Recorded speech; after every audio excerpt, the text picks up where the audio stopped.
이사야 40장 한번 읽겠습니다.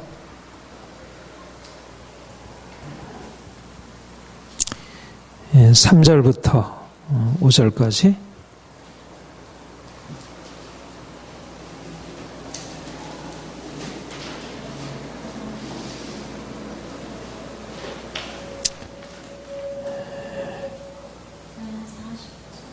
네. 3절이요. 자, 함께 읽겠습니다. 외치는 자의 소리여 이르되 너는 광야에서 여호와의 길을 예비하라. 사막에서 우리 하나님의 대로를 평탄하게 하라. 골짜기마다 돋워지며 산마다 곳마다 낮아지며 오르지 아니하는 곳이 평탄하게 되며 험한 곳이 평지가 될 것이요 여호와의 영광이 나타나고 모든 육체가 그것을 함께 보리라. 는 여호와의 입이 말씀하셨느니라. 우리 11절까지 계속 읽겠습니다. 말하는 자의 소리여 이르되 외치라. 대답하되 내가 무엇이라 외치리까 하니 이르되 모든 육체는 풀이요 그 모든 아름다움은 풀의 꽃과 같으니 풀은 마르고 꽃이 시들면 여호와의 기운이 그 위에 불미라. 이 백성은 실로 풀이로다. 풀은 마르고 꽃은 시드나 우리 하나님의 말씀은 영원히 서리라 하라. 아름다운 소식을 시온에 전하는 자여 너는 높은 산에 오르라. 아름다운 소식을 예루살렘에 전하는 자여 너는 함께 소리를 높이라. 두려워하지 말고 소리를 높여 유다의 성읍들에게 이르기를 너희의 하나님을 보라 하라. 보라, 주 여호와께서 장차 강한 자로 임하실 것이요 친히 그의 팔로 다스리실 것이라.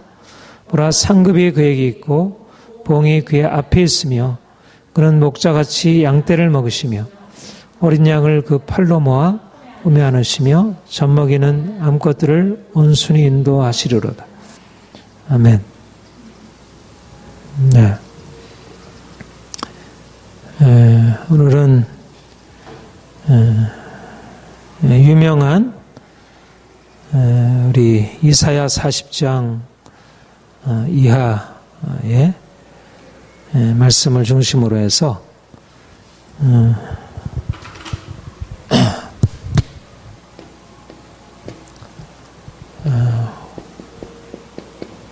하나님의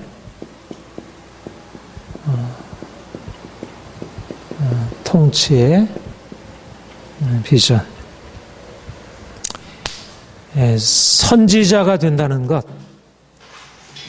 예언자가 된다는 것은 사실은 현실을 넘어서서 사실 예언이라는 게 말이죠. 핵심은 뭐냐면 예언에 있어서 핵심은 이 비전에 있습니다. 비전. 보는 것이죠. 보는 것. 근데 이제 보는 게 두 가지가 있는데 하나는 눈앞에 보여지는 현실을 보고 그것을 말하는 그런 보는 것, 이제 그런 의미에서의 비전이라는 게 있고 눈앞에 보이는 현실이 아닌 그것을 넘어서는 하나님의 비전, 그러니까 전혀 현실과는 너무나 대조적인 그런 현실 속에서 하나님이 보여주시는, 사실은 어떻게 보면 이거는 현실이 아니라 비현실이라고 하기에 적합한 그런 것을 하나님이 보이시고 그것을 말하라는 것입니다.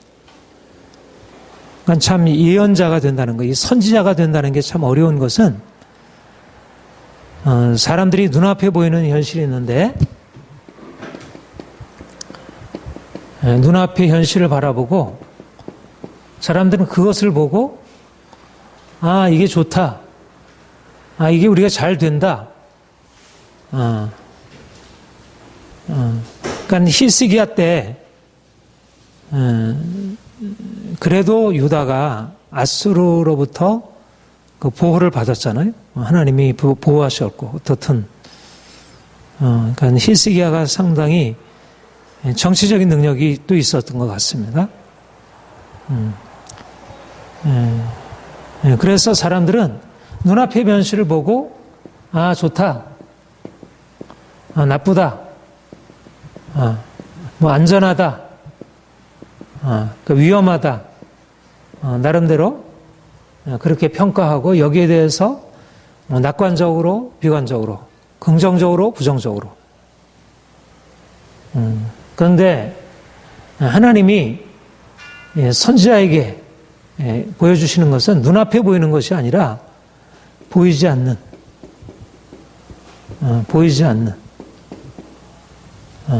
현실. 이것을 하나님이 보이시고 이것을 말하라는 것입니다.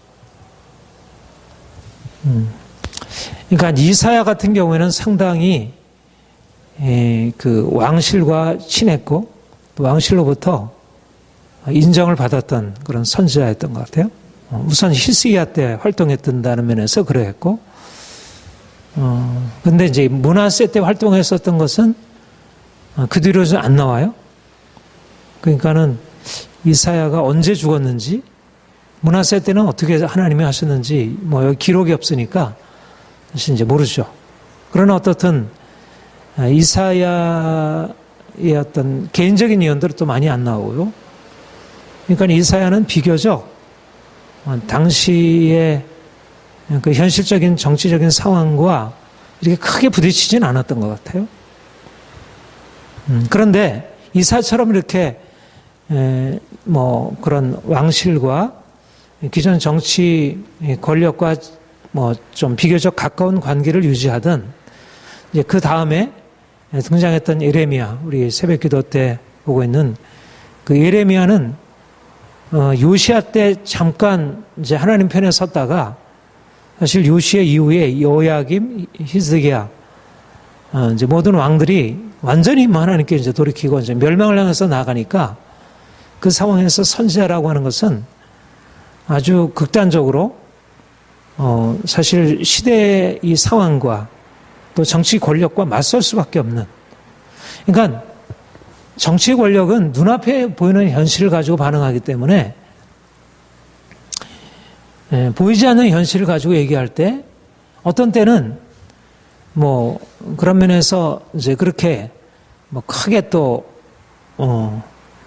이제 뭐 거스리지 않으면 거기에 대해서 긍정적으로도 반응할 수 있지만 많은 경우에 선지자들이 당했던 운명들이 보통 어떻습니까? 대부분 현실 쪽에서는 굉장히 오해를 받고 또 미움을 당하고 박해를 당하고 고난을 당할 수밖에 없었죠. 그래서 사실은 이 하나님의 종이 된다는 것, 선지자가 된다는 것은 그 감당해야 할 대가가 너무나 큰 것이었음을 보게 됩니다. 아무튼 선지자의 사명, 선지자가 나아가는 것은 하나님이 선지자에게 이 보이지 않는 것을 이거를 보이시고 이거를 말하라 하시고 광야에 외치는 자의 소리가 있어 그러되 보라, 이게 이 선지자가 얘기하는 게 뭐예요? 작은 산들, 높은 산들은 낮아지고 그리고 낮은 산들은 높아지고 이게 무슨 말입니까? 이게 하나님의 심판, 하나님의 구원. 그러니까 당시의 정치적인 권세, 높은 산들, 작은 산들로 표현되는 권력자, 기득권에 대해서 선지자가 말씀하는 것은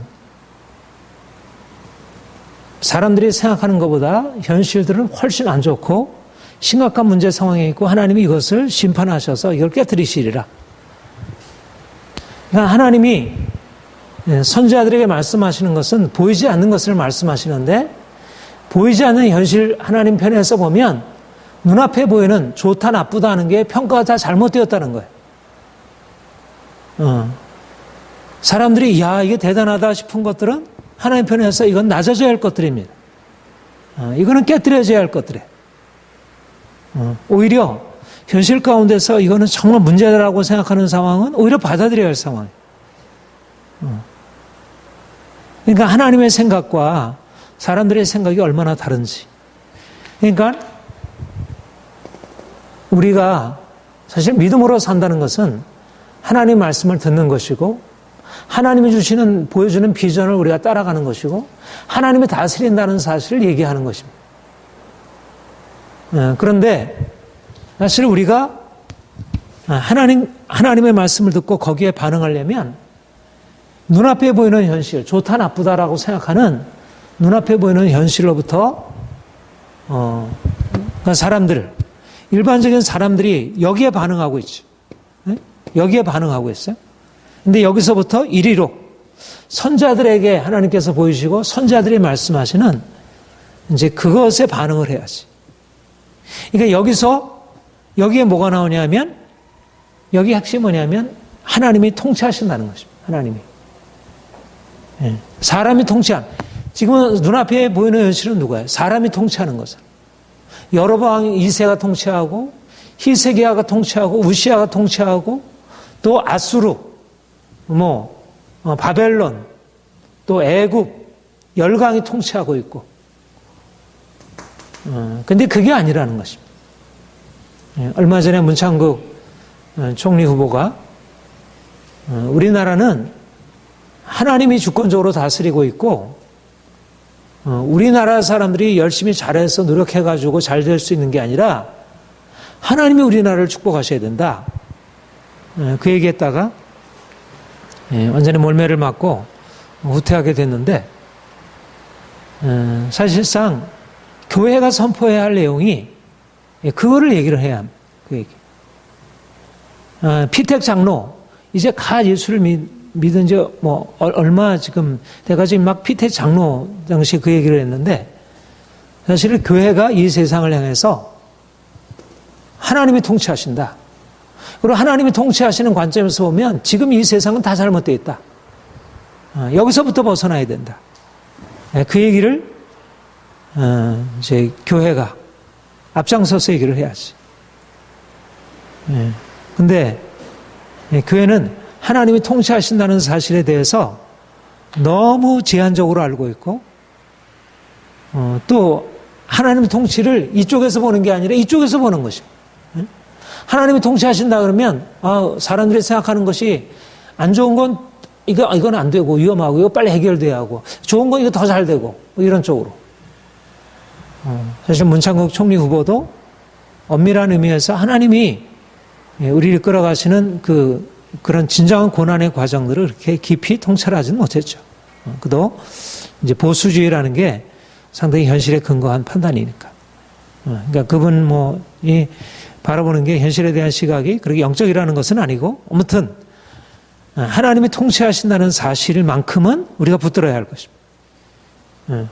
그런데 하나님이 통치하신다는 사실이 이거를 그냥 인정해주고 여기에다가 조금 더 강화시켜주는 개념이 아니라 완전히 뒤집어 놓는 것입니다. 뒤집어. 그러니까 긍정적으로 생각하는 것은 오히려 사람들로 하여금 그 사람들의 잘못된 생각을 바꾸도록 그리고 부정적인 상황에 대해서는 하나님의 시각으로 새로운 소망을 가지고 여러분 어떻습니까? 하나님이 에레미야를 이제 조금 한 100년 이후에 에레미야를 통해서 이제 유다가 멸망에 앞서서 하나님이 에레미야를 통해서 주시는 말씀은 굉장히 비관적이었습니다. 그렇죠? 비관적이었어요. 100년 전에 주신 말씀은 오히려 굉장히 여기 보면 굉장히 낙관적이었어요. 그런데 사실은 예레미야를 통해서 주신 말씀이나 이사야를 통해서 주신 말씀이나 동일합니다. 이사야가 여기 40장에서 이제 구원을 얘기할 때 하나님의 희망을 얘기할 때 그 희망은 뭐냐면 이제 바벨론으로 인하여 심판을 당하게 되어서 고통 가운데 있는 유다가 어떻게 하나님이 그 고통에서 건져내실지 말하자면 예레미야가 선포했던 그 심판의 메시지를 전제하고 오히려 이제 거꾸로 그러니까 어떻게 보면 예레미야의 심판의 메시지가 앞서 있고 시기적으로는 뒤에 있지만 예레미야의 심판의 메시지가 앞서 있고 그리고 또 이사야 그 앞부분에서 그 얘기를 심판을 얘기를 했죠 이미. 그러니까 예레미야, 이사야 앞에 부분에 있는 것과 예레미야의 메시지는 사실 같이 가는 것이고, 이제 이스라엘 백성들이 하나님 앞에 범죄함으로 말미암아 이제 심판을 당하게 된다. 이게 이제 그러니까 하나님의 통치가 뭐냐? 사람들이 눈앞에 보여주는 좋다고 여겨지는 것에 대해서 이제 멸망이 임하게 될 것이다. 그러니까 일관되게 이스라엘에게 선포했던 선지자들의 선포도 동일했던 것이고, 그 다음에 남유다에 대해서 하나님께서 선포하신 것도 동일한 메시지. 그들의 우상 숭배, 그들의 그런 폭력, 음란, 이런 것으로 인해서 어떻게 하나님이 그들을 심판하실지를 말씀하고, 그리고 그 심판을 그래서 심판을 받아들이라. 예레미야를 통해서 그 말씀을 주시는 거잖아요. 그러니까 너희가 마땅히 심판받아 마땅한 행위를 했고, 심판에 처하게 됐으니까 그거를 받아들여라. 그리고 나서 이제 하나님이 그 심판을 통해서 높은 것들을 하나님이 낮추시고 나서 어떻게 낮아진 이스라엘을, 낮아진 유다를 어떻게 다시 회복하셔서 원래 하나님이 심판하시려는 그 의도, 깨끗게 하신 이후에 어떻게 영광으로 이끌어 가시는지, 그 본래적인 목적을 말씀하시는 것이 이사야 40장의 말씀이죠. 40장 이하의 말씀이죠. 그러니까 이사야 40장 이하의 말씀은 신약에 가장 많이 인용이 되고 있고, 말하자면 신약에 많이 인용되어 있는 이것은 결국 예수 그리스도께서 오셔서 죄로 말미암아 하나님의 심판으로 낮추어진 이스라엘, 유다, 그리고 모든 인류를 향해서 어떻게 그리스도께서 오셔서 구원을 이루실지, 하나님의 통치, 하나님의 나라가 어떻게 이루어질지를 말씀하는 것입니다. 그러니까 기본적으로 이제 기본적인 그 공통점, 구약이나 신약이나 기본적인 공통점은 눈앞에 보여지는 현실을 넘어서서 하나님의 관점으로 우리 자신과 세상을 보아야 한다는 것. 하나님의 관점은 뭐냐? 하나님의 관점은 사람들이 생각하는 현실이 그렇게 낙관적이고 긍정적이지 않다는 것입니다. 우리 개혁파 신앙에서 얘기하는 대로 전적 부패, 전적 타락, 인간의 실상이 그렇게 낙관적이지 않다는 것. 세월호 참사, 정치 권력이 어떻게 부패하고 어떻게 기업이 문제가 있고 그런 드러난 문제 정도가 아니라는 거예요. 근원적으로. 그러니까 심판은 필연적이라는 것입니다. 그런데 기독교 신앙은 이 점에서 현실적인 어떤 것보다 더 아주 철저한 비관론, 선지자적인 비관론이라 이렇게 얘기하죠. 선지자적인 비관, 예언자적인 비관. 우리에게 이제 그게 필요합니다.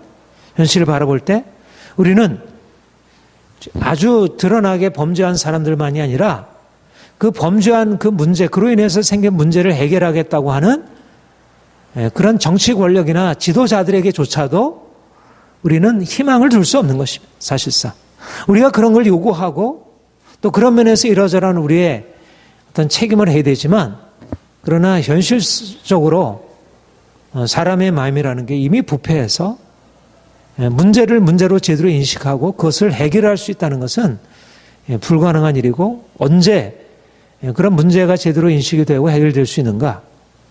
하나님을 인정해야, 하나님이 어떻게 바라보시는지를 보아야 겸비하게 낮아지는 거죠. 그러니까 일반 해결은 뭐냐면 사람들이 생각하는 것은 이쪽이에요. 이쪽에 포커스를 맞추는 거예요. 위험하다 하더라도 이쪽에 포커스를 맞추고 있는 생각이에요. 근데 하나님은 문제다. 그래서 먼저 낮아져야 한다. 근본적으로 깨어져야 한다. 그래서 이제 우리가 그렇게 하나님의 관점으로 우리가 처해 있는 현실들을 근본적인 문제 상황으로 바라보고, 그러나 하나님이 우리에게 말씀하는 것은 비관이 마지막이 아니라, 하나님이 우리에게 심판을 말씀하는 것은 심판에서 우리를 건지시를 구원을 전제하고 심판을 말씀하는 거지, 그가 우리에게 징계를 말씀하시고 그가 우리에게 저주를 선언하시는 것은 우리를 건지시겠다고 하는 하나님의 긍휼과 사랑, 그것을 전제하는 것이지. 이런 면에서 기독교 신앙은 심판이라는 관점에서도 세상이 이해할 수 없는 것이고, 또 그걸 그렇게 심판하여 이제 완전히 죽어 이제 끝났다고 생각하는 그들을 다시 건져서 하나님의 통치의 영광 가운데 들어가겠다고 하는 것은, 이거는 상상할 수 없는 일이죠. 그런데 하나님이 결국 그 일을 하신다는 것입니다. 그러니까 우리가 계속해서 우리 선지서를 보면서 말씀하는 게 뭡니까? 지난주에도 얘기했지만 심판과 구원, 이 두 축, 이스라엘의 역사의 두 축, 예언서의 두 축, 이 축을 잘 붙들고 이 양자의 균형을 잘 맞추고 이걸 현실에 잘 적용을 해서 어떻게 지금 현재 상황에 하나님의 심판이 적용되어야 할지, 누가 심판의 대상인지, 그리고 하나님이 어떤 방식으로 우리를 심판하신 후에 정결케 하시고 우리를 끌어서 그 영광으로 이끌어 가실지, 이게 바로 하나님의 계시의 핵심이고, 이거를 뭐라고 얘기를 하냐면 하나님의 영광이 나타난 것이다. 하나님의 영광이 나타나는 것. 하나님의 영광이 나타나는 것이 뭐냐? 이 두 가지 방식으로 나타난다는 것입니다. 두 가지. 하나님의 영광이라는 것은 일단 하나님의 영광을 대신하고 있는, 하나님의 영광의 자리에 앉아있는 모든 보좌에 앉아있는 권세들을 파하시고 깨뜨리시는 것이 전제가 되어야지, 하나님의 영광은 세상의 어떤 영광보다 나눠줄 수 없는 것입니다. 그러니까 이사야 40장 이하에서 계속 말씀하는 게 뭐야? 우상들과 하나님을 비교하는 거죠. 어느 우상들이 하나님의 행하신 것처럼 그렇게 천지를 창조하고 그렇게 장래사를 이어난 어떤 우상들이 있었느냐? 우상들은 다 빈 것이고 헛것이다. 그런 다른 신들에 대해서, 우상들에 대해서 철저히, 왜냐하면 그것들이 사람들의 마음속에 하나님을 대신하는 우상들이 있으면 하나님의 영광을 받을 수가 없는 거죠. 주의 길을 예비하라고 할 때 그 예비하라고 하는 것은 뭐냐면 산마다 언덕마다 낮아지고 골짜기마다 도두어지고, 하나님의 영광이 나타나기 위하여 모든 높아진 산들과 언덕들이 낮아지고, 그리고 골짜기가 도두어지고, 하나님의 영광이 나타나기 위하여 낮은 골짜기들이, 고통과 절망 가운데 있는 자들이 이제 소망을 가지고 나아가고, 그리고 하나님이 거기에 응답하시는 것입니다. 하나님의 영광은, 그러니까 애굽에서 이스라엘 백성들을 구원하신다는 게 그런 의미잖아요. 그런 강력한 정치 권세자를 하나님께서 낮추시고 파하시고, 그리고 완전히 400년 동안 이제 더 이상 살아날 수 있는 기력을 다 잃어버린 자기 백성들에게 구원의 열망을 주시고 부르짖게 하시고, 그래서 그들로 하여금 골짜기에서 도두어지는 그런 것이 출애굽의 역사였습니다. 하나님의 영광이 나타난다는 것, 바로 예수님께서 이 땅에 오셨을 때 이 일이 일어났습니다. 높은 것들이 낮아지고 깨어지고, 낮은 자들이, 가난한 자들이, 애통하는 자들이, 근심하는 자들이, 줄인 자들이 하나님의 축복 안에 들어오는 이런 구원의 역사가 일어났습니다. 우리가 결국 하나님의 통치, 하나님의 영광이 나타나는, 우리가 이 눈앞에 보여지는 사람이 다스리는 어떤 강한 자들, 권세자들, 강대국들이 다스리는 그런 정치적인 어떤 질서, 그런 이 세계의 이런 것에서, 물론 우리가 여기서 살고 있죠. 루터나 칼빈의 견대로 우리는 두 왕국, 눈앞에 보이는 현실도 살고 있고 보이지 않는 이 현실, 이 두 가지가 살고 있지만, 그러나 이 현실들은 철저하게 이 관점에서 봐야지.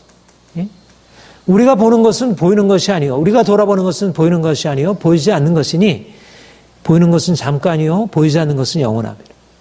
그러니까 영혼의 관점에서 눈앞에 있는 본실을 봐야 그것을 제대로 해석할 수 있는 것입니다.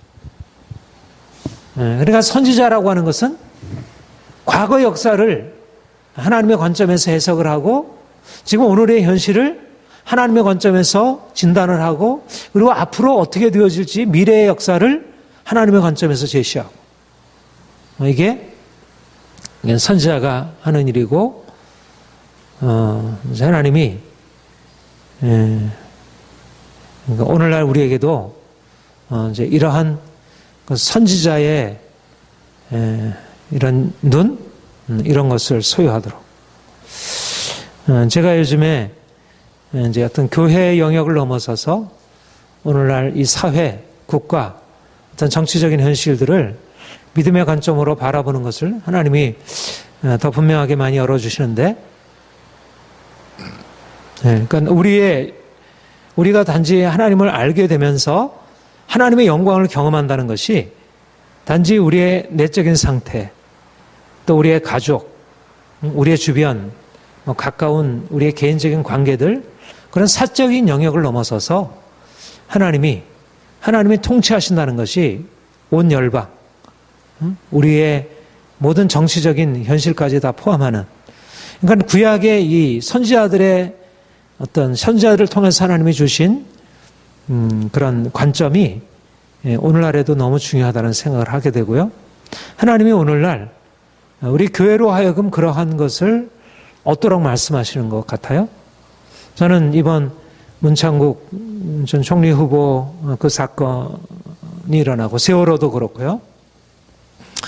하나님의 교회를 뭔가 이 상황에 대해서 개입하여 뭔가 거기에 대해서 생각하고 이것에 대해서 판단하고 이것을 위해서 중보하고 이 시대의 상황들을 뭔가 이렇게 개선해 나가도록. 그렇지 않으면 이 정치라고 하는 게 이게 분류가 안 돼 있잖아요. 전에는 정치가 그렇게 우리의 신앙생활에 직접적으로 관여를 안 했어요.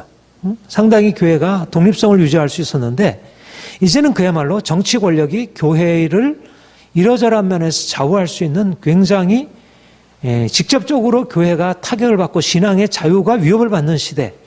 미국도 그렇잖아요.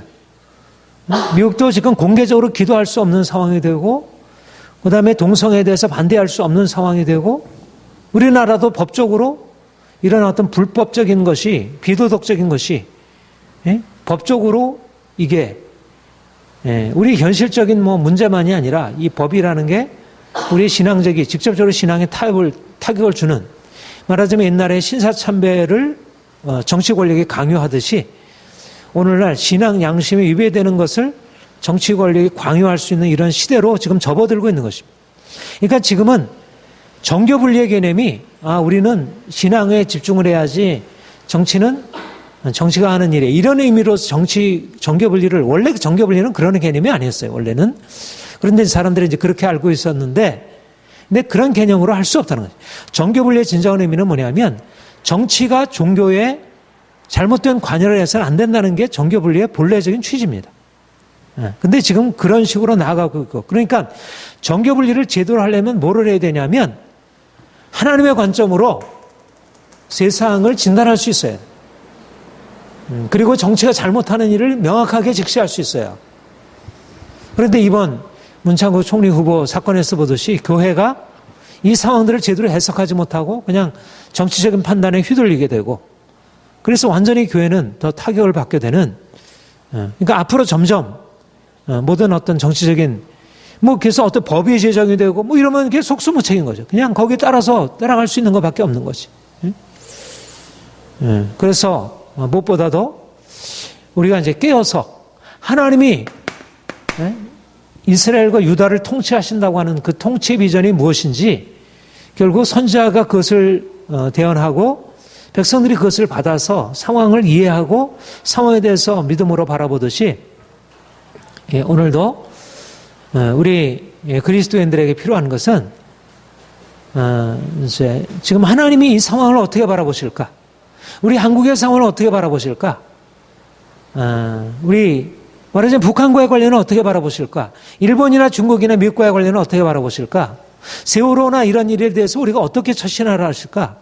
이런 것에 대한 영적인 원리 이것들을 제대로 갖춰야 하는 것이 중요하다는 생각을 합니다. 그런데 이제 하나님의 영광이 나타난다. 여기 보면 뭐라고 얘기를 하죠? 여호와의 영광에 나타난 모든 육체가 그것을 보리라. 6절부터 8절 같이 읽겠습니다. 시작. 말하는 자의 소리여 이르되 외치라. 대답하되 내가 무엇이라 외치리까 하니 이르되 모든 육체는 풀이요 그의 모든 아름다움은 들의 꽃 같으니 푸른 마르고 꽃은 시들문 여호와의 기운이 그의 불미라. 이 백성은 실로 푸르다. 푸른 마르고 꽃은 시드나 우리 하나님의 말씀은 영원히 있으리라. 예. 하나님의 계시, 하나님이 주시려고 하는 말씀의 가장 중요한 핵심이 뭐냐면 하나님의 영광과 다른 세상 영광을 비교해서는 안 된다는 거죠.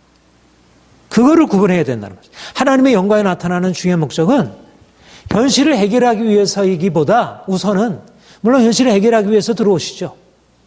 하나님 만드신 이 세상 역사를 해결하기 위해서. 근데 그 해결보다도 우선 앞서서 필요한 게 뭐냐면 하나님만이 하나님의 영원한 영광 그리고 세상의 헛된 영광. 하나님이 무엇이라 외치리까? 무엇을 외치라 하십니까? 하나님이 모든 세상 모든 육체는 풀이요 그 영광은 풀의 꽃과 같으니 꽃은 시들고 우리 하나님의 말씀은 영원히 서리라. 이것이 계시의 아주 중요한 중심입니다. 왜냐하면 결국 이스라엘이 지금 놓쳐버린 것, 이스라엘이 지금 이런 정체성을 잃어버린 가장 중요한 것은 하나님의 영원한 영광을 붙들기보다 세상의 헛된 영광을 추구하고 있기 때문에 그런 것입니다. 사실 보이지 않는 하나님의 영원한 영광에 초점을 맞추어야 그 정체성을 지킬 수 있는데 풀과 같은 자신의 영광, 풀과 같은 강대국의 영광에 너무나 눈이 멀어가지고 하나님의 영광, 하나님의 말씀을 붙들지 않는 것이 율법을 폐하고 보이는 부와 권세와 영광, 하나님의 영광을 폐하게 된 것입니다.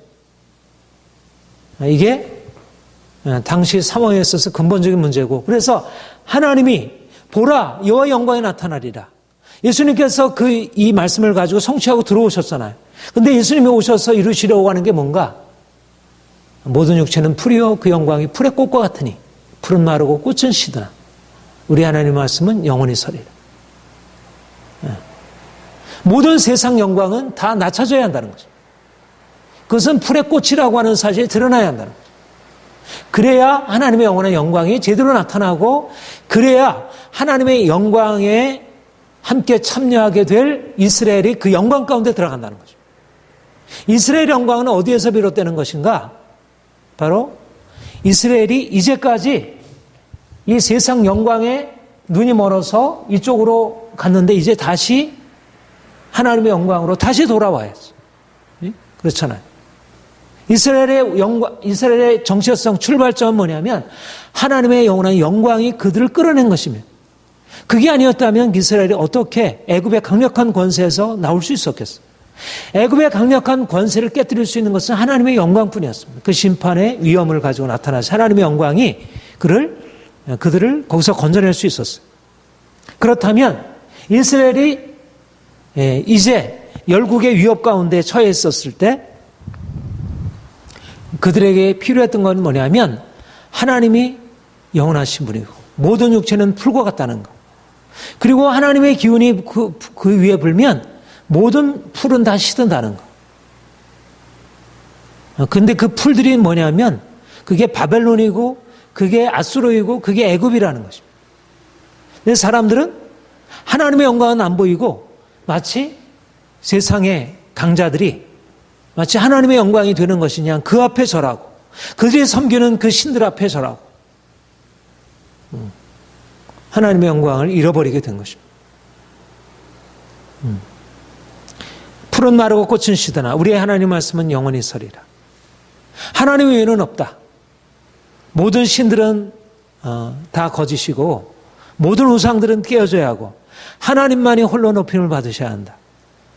이게 하나님의 선지자를 통해서 주시는 당시의 말씀이었고 오늘날도 하나님께서 교회 안에 선포되기를 원하시고 또 교회를 통해서 세상에 선포하시기를 원하는 말씀은 바로 이것입니다. 정치 권력 당신들이 하는 게 아닙니다. 기업하는 사람들 당신들이 하는 게 아닙니다. 당신들은 풀이고 풀에 꽂히고 그것이 나라를 세우는 게 아닙니다. 돈이나 권력이 이 나라를 좌우할 수 있는 게 아닙니다. 그런데 오늘날 이 시대의 문제는 교회마저도 돈과 권력이 마치 우리의 삶을 좌우하는 것이냐. 그러니까 돈 앞에 다 무릎 꿇고 있고 다 권력 앞에 무릎 꿇고 있고 하나님의 영광을 보지 못하는 것입니다. 그래서 우리 9절 11절 우리 다시 한번 같이 읽어볼까요? 시작. 아름다운 소식을 시온에 전하는 자여 너는 높은 산에 오르라.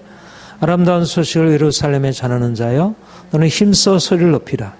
두려워 말고 소리를 높여 유다의 성읍들에 이르기를 내 하나님을 보라 하라. 보라 주 여호와께서 장차 강한 자로 임하실 것이요 진이 그의 팔로 다스리실 것이요 보라 상급이 그에게 있고 보응이 그 앞에 있으며 그는 목자같이 양떼를 먹으시며 어린 양을 그 팔로 모아 품에 안으시며 젖먹이는 암컷들을 온순히 인도하시리라. 바로 이 하나님, 이 영원하신 하나님의 통치를 전하라. 세상 영광을 깨뜨리시고 그 모든 것을 시들게 하시지만 홀로 영원하신 그분이 이제 통치자로 그가 임하신다. 그가 임하신다. 이제 이것을 전하라. 이게 복음인 것입니다. 우리가 복음을 증거한다는 것은 그냥 예수 믿고 천국 가세요가 아니라 이제 그 영원한 세상 모든 영광을 다 헛되게 만드시는 모든 강자를 무력하게 하시는 만왕의 왕 만죄주 모든 세상의 통치자 그 하나님이 통치자로 임하신다. 너희는 이것을 힘써 외치고 보라 하나님을 보라. 하나님을 보라. 이제 보아야 할 것은 뭐냐면 정치 권세가 어디로 흘러가고 있는가 이걸 보는 게 아니고 하나님을 보라. 하나님이 오셔서 장차 강한 자로 임하실 것이고 그의 팔로 친히 다스리시고 상급이 보응이 그에게 그가 심판하시기 위하여 임하시고 그가 악한 자를 깨뜨리시고 그 다음에 고통받는 자들을 주께서 일으키신다는 하나님의 통치 사람의 생각과 전혀 다른 하나님의 통치가 임한다는 사실들을 사람들에게 선포하고 그리고 그 선포를 통해서 실제적인 통치가 이 땅에 임하도록 그렇게 행하라고 하는 것입니다. 말하자면 선지자가 선포하는 것 바로 하나님의 영광이 선포되고 있다는 것. 이 하나님의 통치가 이 땅에 나타난다는 것. 바로 이것이 예수님께서 오셔서 이 선지자의 예언을 이루신 거잖아요. 이사야 40장의 이 예언을 이루시고 그가 그 영광을 나타내신 것이고 우리 신약의 성도들은 이미 그 하나님의 영광을 보는 사람들입니다. 하나님의 영광이 임했고 이미 하나님의 영광을 말씀 육신인데 우리 가운데 거하시면 우리가 그 영광을 보니 하나님의 영광을 보고 경험하고 이제는 그 영광으로 들어가서 이 영광을 가지고 세상을 다스리고 통치하고 정복하는 일을 하나님이 우리에게 명하시고 행하신 것입니다. 이게 하나님의 비전입니다. 세상 영광은 다 사라지지만 하나님의 영광은 영광하다. 하나님의 영원한 영광이 우리 가운데 나타날 때 하나님의 영원하신 영광 그분에게만 있는 게 아니라 그분의 통치가 우리에게 나타나서 그가 보응하시고 그가 심판하시고 그가 세우시고 그가 보호하시고 그가 우리를 목자와 같이 인도하신다. 하나님이 그래서 보이지 않는 현실이 이제 보이는 현실로 나타나게 되는 것입니다. 이제까지 선지자들에게만 보였던 것이 이제 하나님의 통치로 나타나서 이제 실제적으로 보여지는 것입니다. 실제적인 하나님의 구원이 구원의 기쁨이 그 승리가 구체적으로 나타나서 이제 이것을 경험하고 이것을 알리는 것이죠. 그러니까 비전이 처음에 보이지 않는 비전으로 시작했던 하나님의 비전이 이제 선포를 통해서 구체화되기 시작하고 그리고 그것을 믿음으로 받는 사람들을 통해서 이게 바로 보라 지금은 은혜 받을 만한 때, 지금 보라 지금 구원의 날이로다. 결국 이 예언이 성취되고 그리스도께서 오심으로, 그리스도의 오심으로 말미암아, 이것은 선자의 비전이잖아요. 선자의 비전인데 그리스도께서 오셔서 실질적으로 이 구원을 시작하셨고 우리가 이 구원을 누리는 자들이고, 우리는 그러니까 말할 나위가 없죠. 우리는 더욱더 그런 선지자들이 가졌던 그 비전을 더 확실하게 가져야 하고, 우리는 단지 비전을 가질 뿐만 아니라 실제적으로 우리가 누려야 하고, 우리 현실 가운데 그것을 경험해야 하고, 교회는 그것을 경험하는 장소여야 하고, 그리고 이제는 경험한 것을 가지고 나아가서 세상에 전혀 새로운 세계, 하나님이 통치하신다는 세상이 전혀 이해할 수 없는, 사람이 통치한다고 생각하는 그 모든 영역에 들어가서 사람이 통치하는 게 아니다. 돈이 아니다. 권력이 아니다. 하나님이 통치하신다. 이것을 사람들에게 말아주고, 그리고 이걸 가지고 말하자면 우리가 하는 일은 뭡니까? 세상을 파하고, 말하자면 하나님의 구원과 심판과 구원을 이제 세상에 전하고 이것을 실제적으로 나타내는 것입니다. 교회가 하는 일은. 말하자면 이제 거대한 영적인 싸움이 일어나는 것이고, 세상 권세, 하나님을 대적하여 높아진 모든 세상 권세를 파하는 그런 권세자, 영광의 자리로 우리가 올라서 그 일을 이제 수행해야. 그러니까 이렇게 되어지려면 이 교회가 하나님의 통치의 비전에 먼저 참여를 해야 하고 그것을 경험을 해야지. 우리는 이미 약속만 가지고 있는 사람들이 아니잖아. 우리는 약속의 성취 안에 이미 들어간 사람들이에요. 예수님이 이 땅에 오셔서 장차 우리가 영광 중에 우리를 하시는 예수님이, 장차 오실 예수님을 바라보는 것만이 아니고 이미 오셔서 우리의 성령 안에서 우리에게 새로운 통치, 하나님의 통치를 시작하신 그 그리스도의 통치를 여기서 경험하는 자들이고, 그리고 이 세상에 나가서 이거를 나타내는 것입니다. 그러니까 우리는 이사야 40장 이하의 말씀들이 그냥 이상론이 아닌 거예요.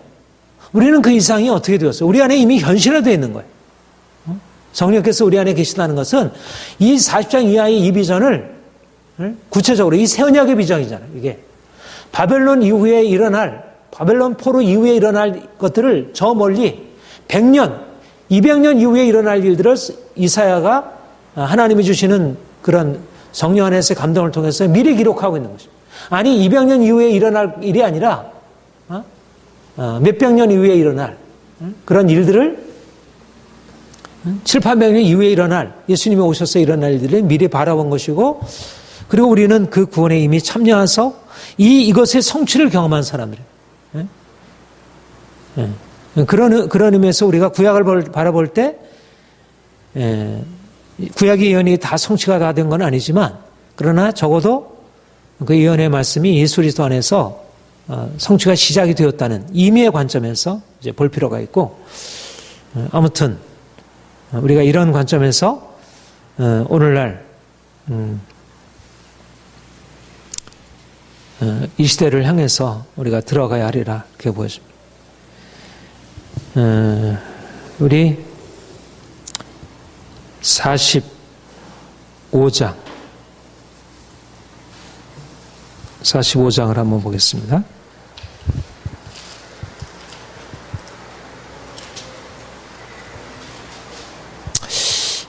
하나님이 이제 바벨론 포로에서, 그러니까 40장 이하의 말씀은 이제 바벨론 포로에서 돌아온다고 하는 그 어떤 역사적인 사건을 겨냥하면서, 물론 이제 바벨론 포로를 넘어서서 예수 그리스도의 오심을 또 더 멀리 예언하고 있지만, 직접적으로는 바벨론 포로에서부터 돌아오길, 그 바벨론 포로의 귀환을 지금 예언하고 있는 그런 이제 예언이라 볼 수 있고요.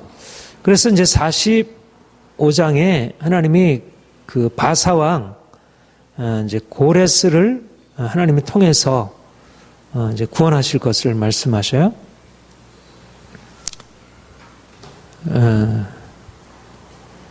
거기에 보면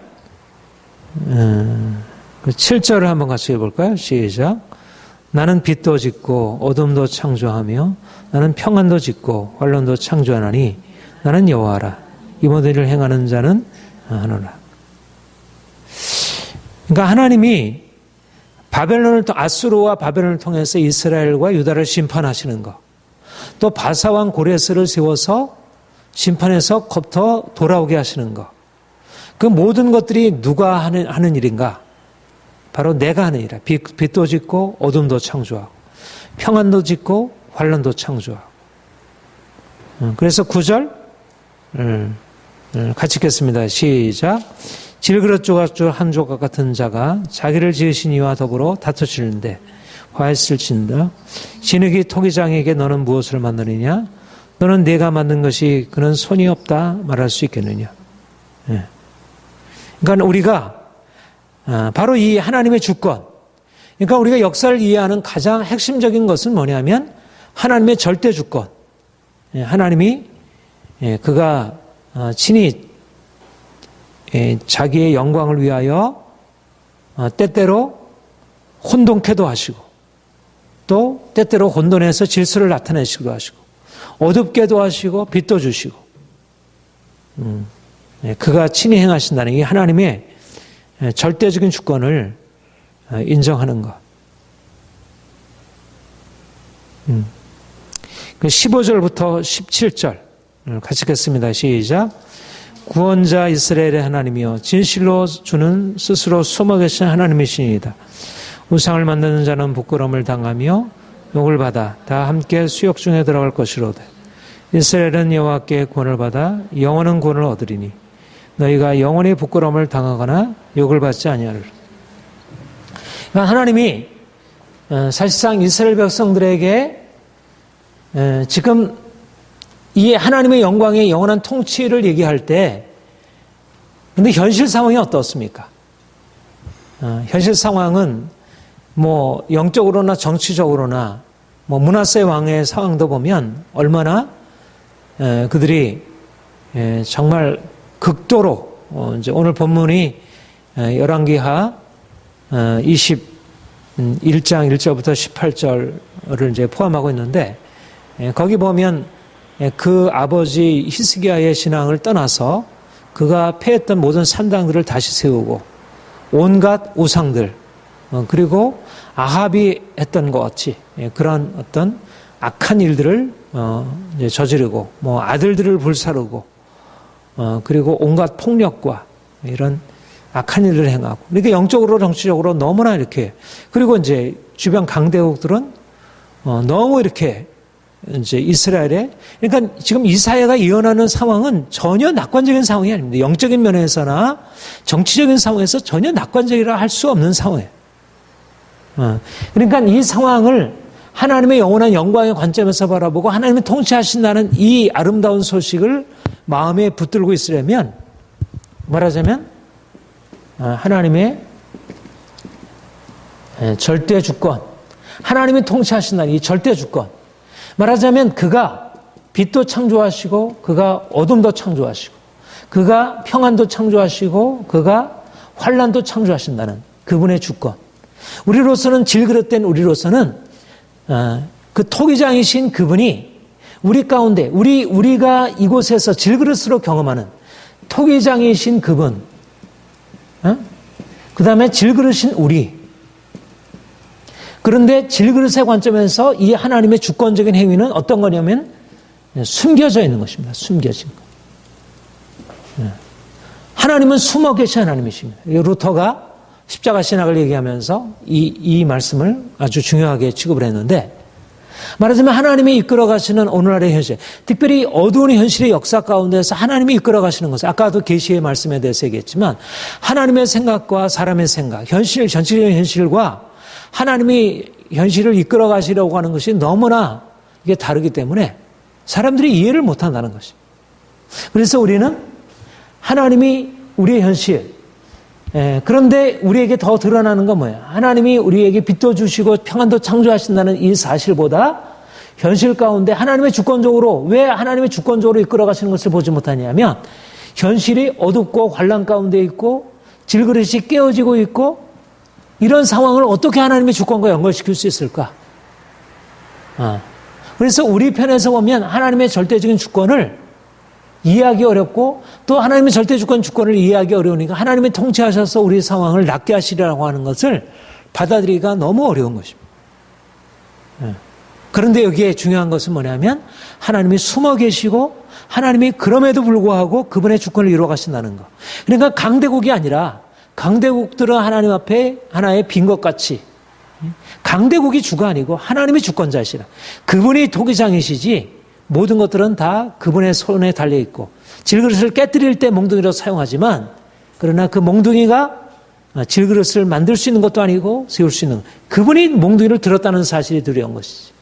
그러니까 하나님의 주권, 숨어 계신 하나님, 우리는 그분의 뜻을 알지 못한다. 그러나 궁극적으로는 그분이 우리에게 주시라는 것은 빛이요 평안이지 어둠과 환란이 아니라는 것. 부끄러움을 당하지 아니하라. 이런 관점에서 보면 지금 현실 상황, 이 두 가지 모습, 특별히 어둠과 환란이 부각이 되는 현실 상황이 어디로 나가리라? 하나님이 우리를 영원히 부끄럽게 하지 아니하리라.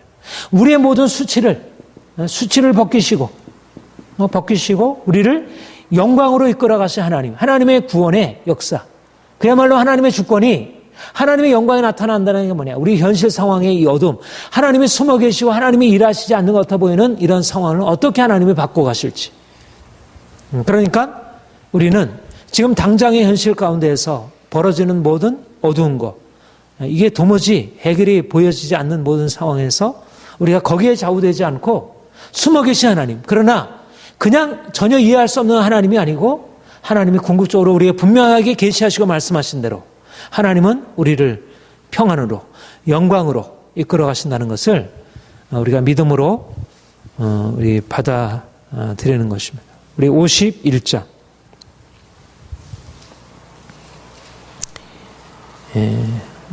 51장에 보면 하나님이 이렇게 위로하시고 있습니다. 의를 따르며 여호와를 구하는 너희는 내게 들을지어다. 너희를 떠난 반석과 너희를 반해 우동한 구목한 웅덩이를 생각하라. 하나님이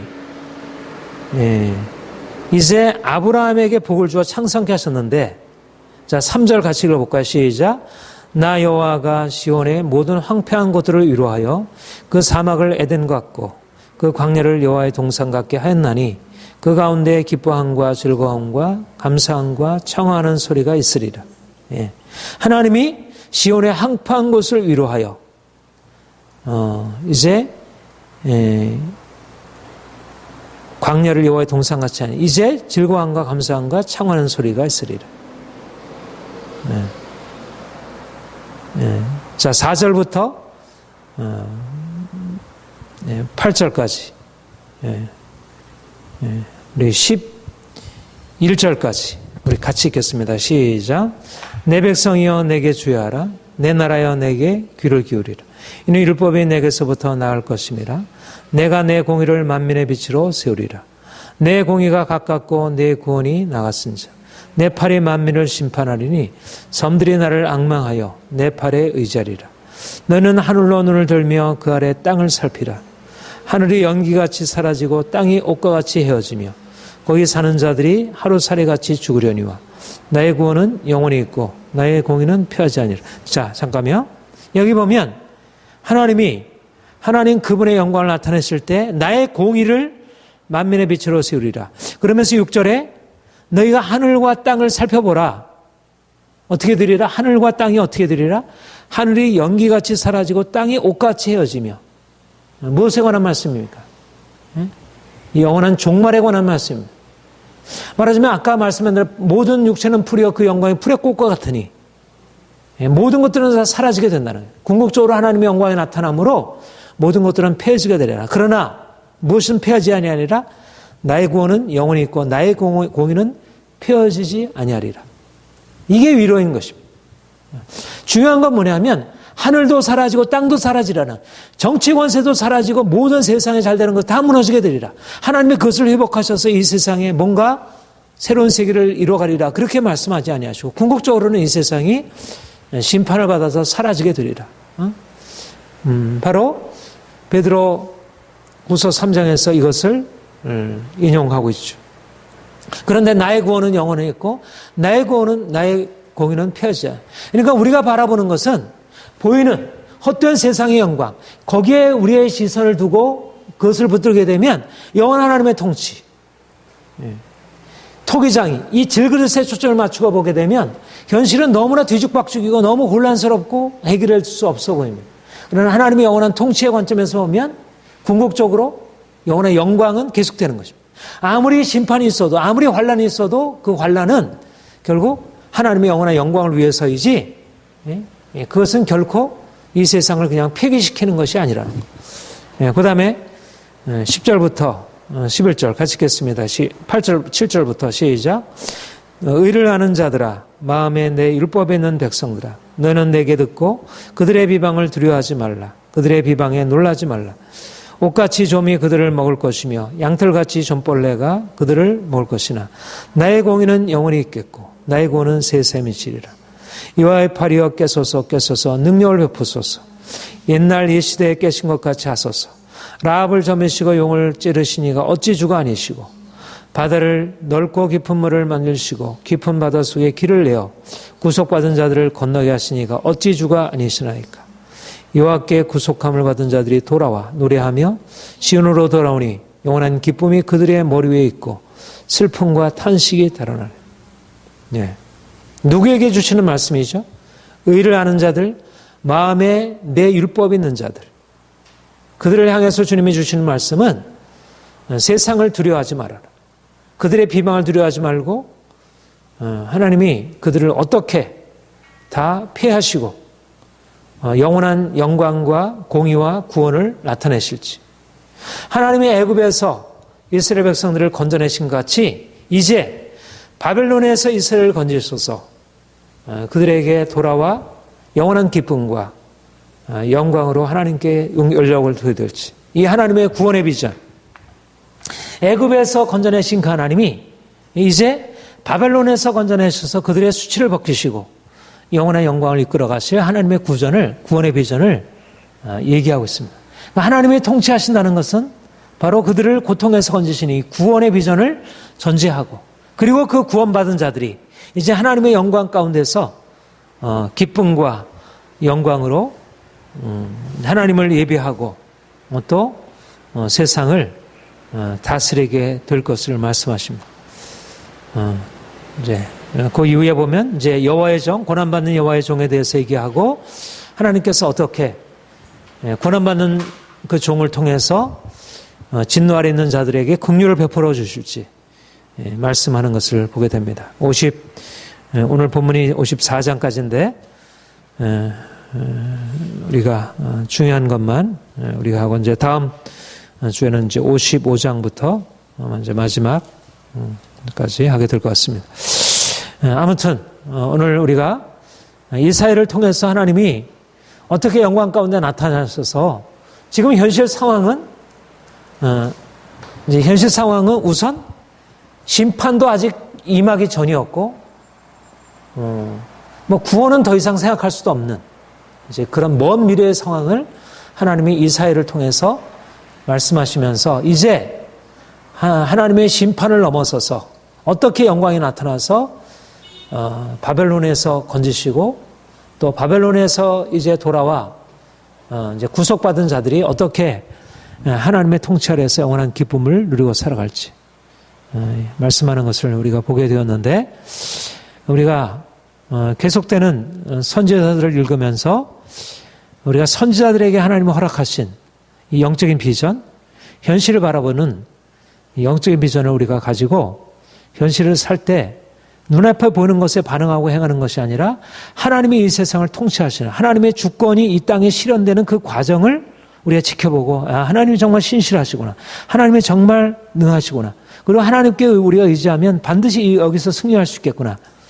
비록 우리가 현실적으로 고난을 당할지라도 그렇게 되면 우리가 오늘날 이 시대 가운데 사람들이 하나님의 통치를 알지 못함으로 현실 가운데 낭망하고 두려워하고 또 헛된 방식으로 반응하는 많은 사람들에게 하나님이 통치하신다는 이 엄청난 진리의 사실들을 전파해서 그들을 이제 바른 길로 인도하게 되리라 믿습니다.